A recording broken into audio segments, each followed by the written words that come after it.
let's let's go to our esteemed Honourable Paul Hellyer of Canada. We would give you 20 minutes, sir. Thank you very much, Mr. Chair, and thank you for giving me this opportunity to speak. And thank you, Steve, for the invitation. My name, as I said, was Paul Hellyer. I'm a former Minister of National Defence for Canada. I served in 3 governments during a total of 23.5 years as a Member of Parliament. Although as Minister of National Defence, I had sighting reports of UFOs. I was too busy to be concerned about them at the time because I was trying to unify the Army, Navy and Air Force into a single Canadian Defence Force. And that itself was a kind of battle to the finish. So this was not high on my agenda. But about 10 years ago, I started getting interested due to a young man from Ottawa sending me material on the subject. I told him I was too busy to read it, but he had confidence that someday I would. He sent me a copy of Colonel Corso's book, The Day After Roswell. It took me a while to get around to reading it, but I took it for my summer reading in 2005 and was really impressed with what was contained in it. And what I thought to myself is there are huge issues here, huge issues. And the American people and the people of the world have a right to know what's going on because they're part of it.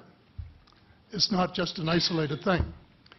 And so after confirming the contents of the book with a retired United States Air Force general, I accepted the invitation of Victor Vigiani, who's over here somewhere, and his cohort, Mike Bird, to speak to a symposium at the University of Toronto.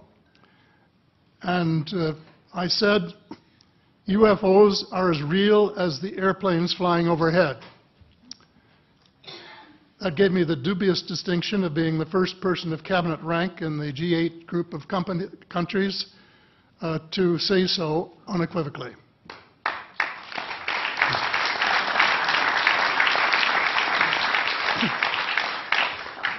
Since then, I've learned a lot from many sources, including a number of the fantastic witnesses that we have heard these last 4 days. They were so outstanding, I was just really blown away with them, the amount of information that was available.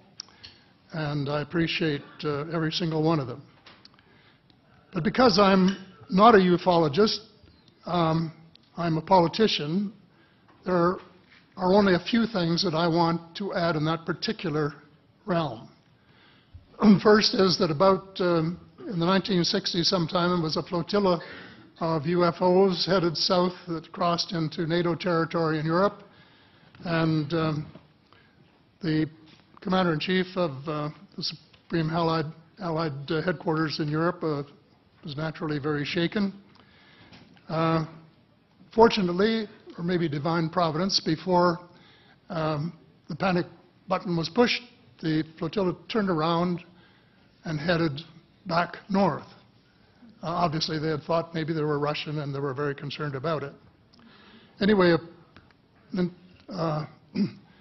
investigation was launched into this whole subject, and a document was prepared which concluded that at least 4 species had been visiting Earth for thousands of years. And this is my own view at this stage as well. So, except for that, there are just a couple of things that we've talked about that I'd like to refer to. And one was that we were referring to them as they until this morning when Linda Moulton Howe, I think she was the first one, actually named 3 different species. I have brought my latest book called Light at the End of the Tunnel, A Survival Plan for the Human Species, as an aide-memoire, and I name 5 different species here. I'm aware of more now. As a matter of fact, I saw a document just a few days ago that mentioned 20. And I think you, Mr. Chairman, were interested in some of the places they might come from. And I have in here Zeta Reticuli, R-E-T-I-C-U-L-I, Reticuli, the Pleiades, Orion, Andromeda, and the Altair star systems. So I don't think we can any more refer to them as they, because they're not an amorphous mass. They are different species and consequently may have different agendas. I don't think we can say that they all have the same agenda any more than we could say that the United States, China, and Russia had the same agenda. Our real interests may be very similar, but as of now, our perceived interests are still quite far apart. One more observation before I begin what I want to say, and that is that we spent quite a bit of time talking about the 66-year-old cadavers. And I was glad to have Linda this morning finally say that there are live ETs on Earth at this present time, and at least 2 of them probably working with the United States government. The other species that I learned about not too long ago was called the tall whites. And this is when Paula Harris broke the story just a few years ago.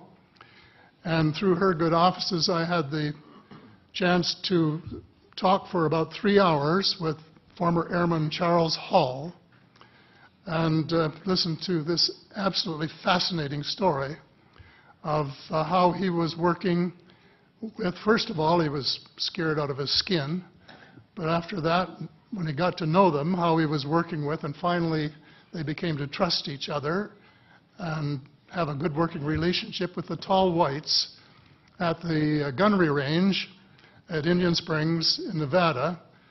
And these tall whites were living on United States Air Force property and working in cooperation with the United States Air Force and sharing technology with them. He wrote a book, incidentally, called Millennial Hospitality. There are 4 different versions, but Paula says that Millennial Hospitality number 2 is the best. I think that's the one I read, and it's a very interesting read if you want to sort of get inside the problem of what it's like to bump into these people floating across the terrain in the desert. Well, enough on that for now. My interest is in full disclosure.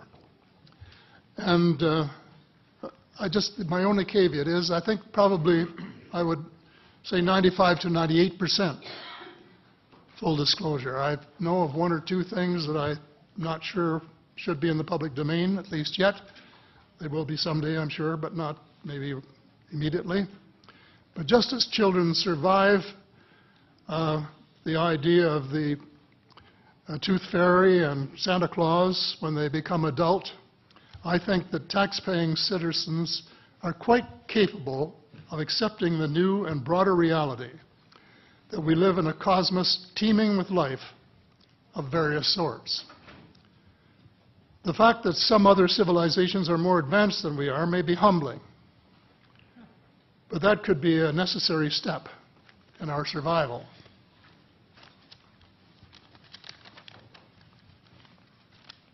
The world is an unholy mess. We have at best until the end of this decade. In my book, I said we have 10 years to stop global warming if we don't want it to be beyond the point of no return. 2 years has gone past since it was written, so I say we have until the end of the decade to arrest global warming. Yet our leaders don't even talk about it very much except in a superficial way. They appear to be more interested in starting wars to control more oil and, in effect, prolong the gravity of the threat. Of course, even if they took the problem seriously, they wouldn't have the finances to finance the transition from oil to the clean economy, to clean energy, because we have an infinitely silly banking and financial system in the Western world.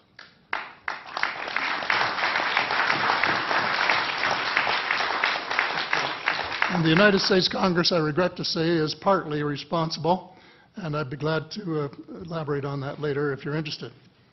And finally, they need the technology for clean energy.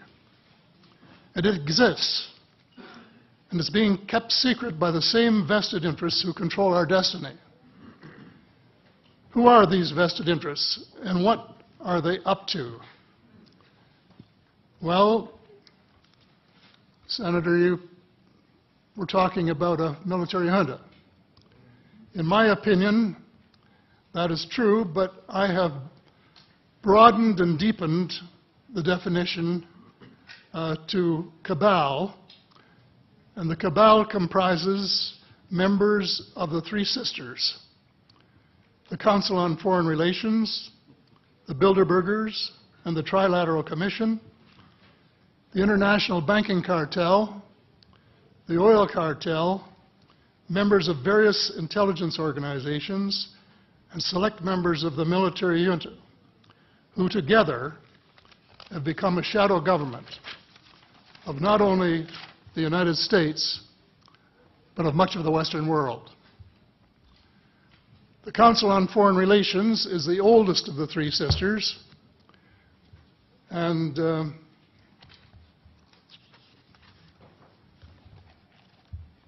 as early as October 1940, years before Germany surrendered to the Allied armies and to vaporize Hitler's vision of empire, the Council's Economic and Financial Group drafted a memorandum outlining a comprehensive policy, quote, to set forth the political, military, territorial, and economic requirements of the United States in its political potential leadership of the non-German world, including the United Kingdom itself, as well as the Western Hemisphere and the Far East.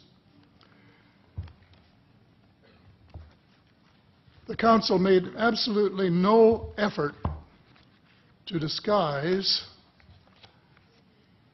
where's that? Right next page, yeah. The Council made no effort to disguise the fact that the purpose of the Grand Area and later world hegemony was to support an expanding U.S. economy, to provide it with raw materials and markets for its products. This was labeled the national interest, quote unquote. It was equally clear that the national interest was the interest of the ruling elite, whose members comprised the Council. The real interests of the majority of rank-and-file Americans was never a factor in the equation. So,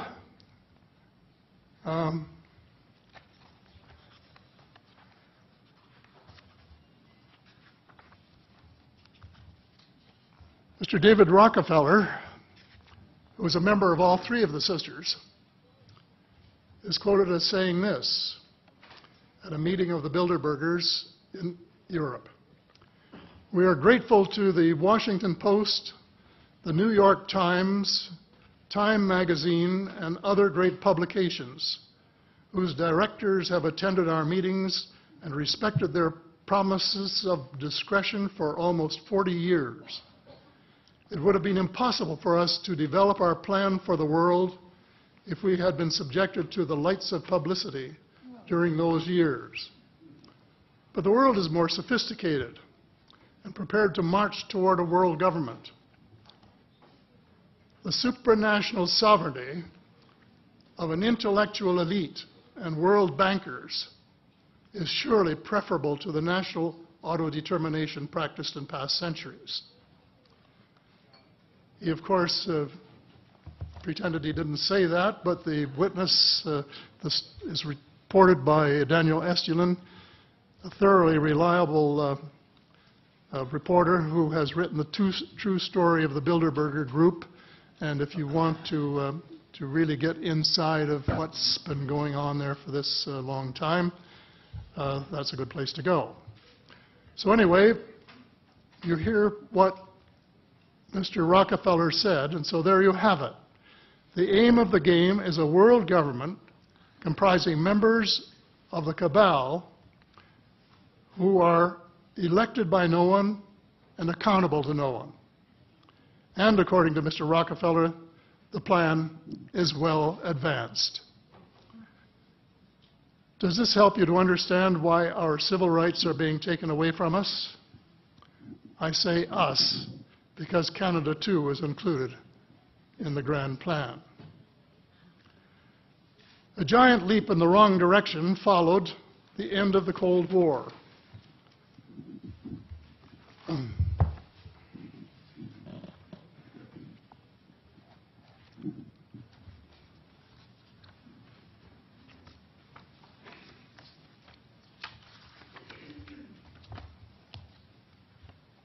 No one could have been happier than I was when the Berlin Wall came down on November the 9th, 1989.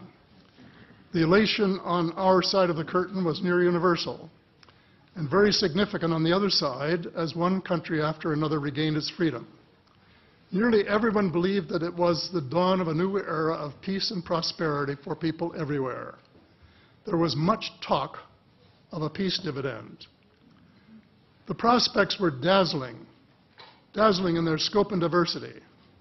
It was a unique and God-given opportunity for a new, braver, and fairer world. We blew it. We blew the chance of a lifetime to do good things. A small group of zealots undermined our golden opportunity to pursue peace, not war, and little did we dream that they had a vastly different vision of the new world order.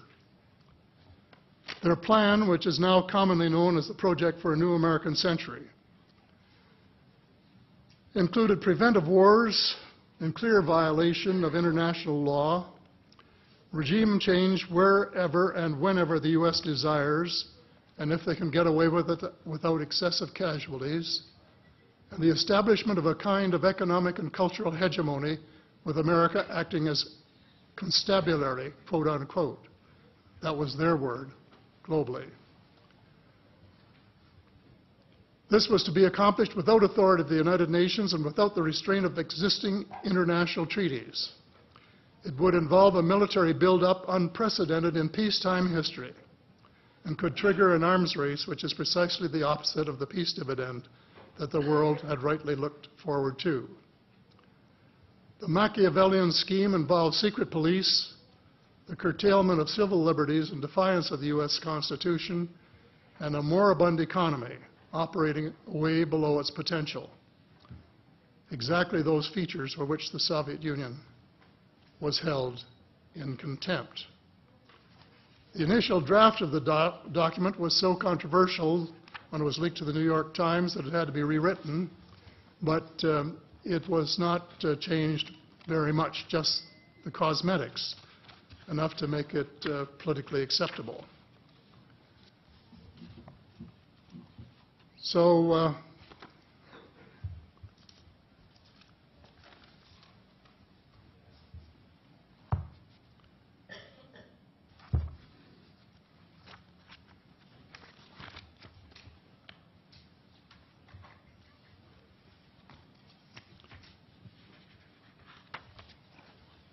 I have a minute here to my bearings.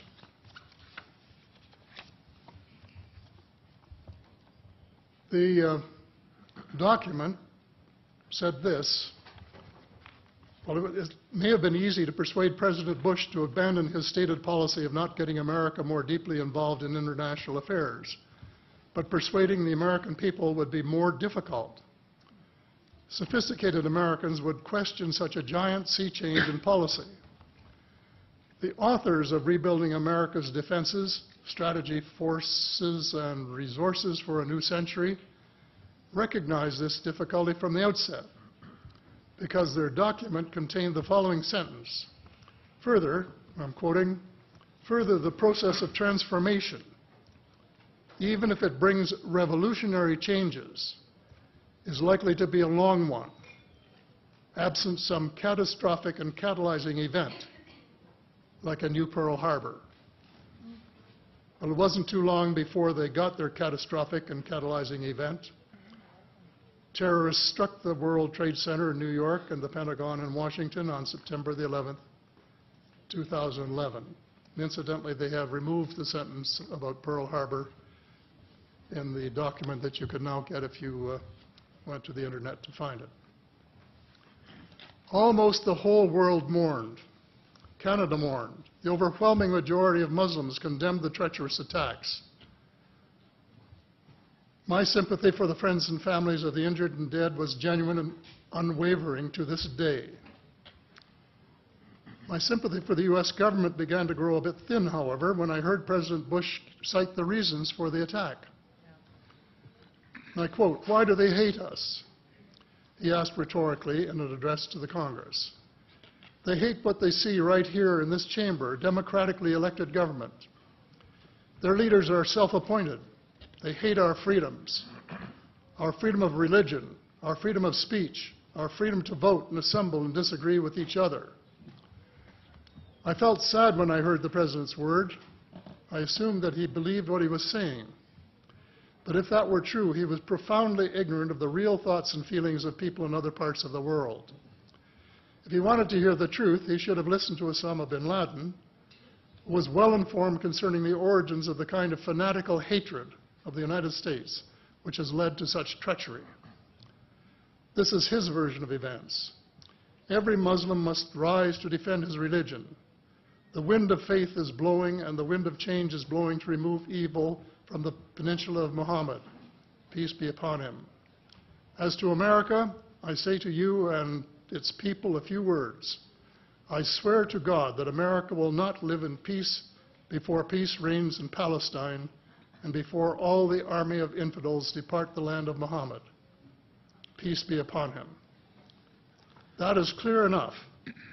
The dislike of America has nothing to do with democracy versus dictatorship, or wealth, or freedom of religion, or freedom of assembly. It is directly related to American foot-dragging and stick-handling a just settlement of the Palestinian question. Mr. Hellier, I hate to interrupt. Time has expired, but I'm very happy if the panel has no objection to allow another minute or two to finish your statement. How much time do you think you need to finish it? I think probably somewhere between 1 and 5 minutes, most. I think we'll give you 2 minutes to finish your statement, as much as I'd like to grant more. Thank you. Okay. In short, American foreign policy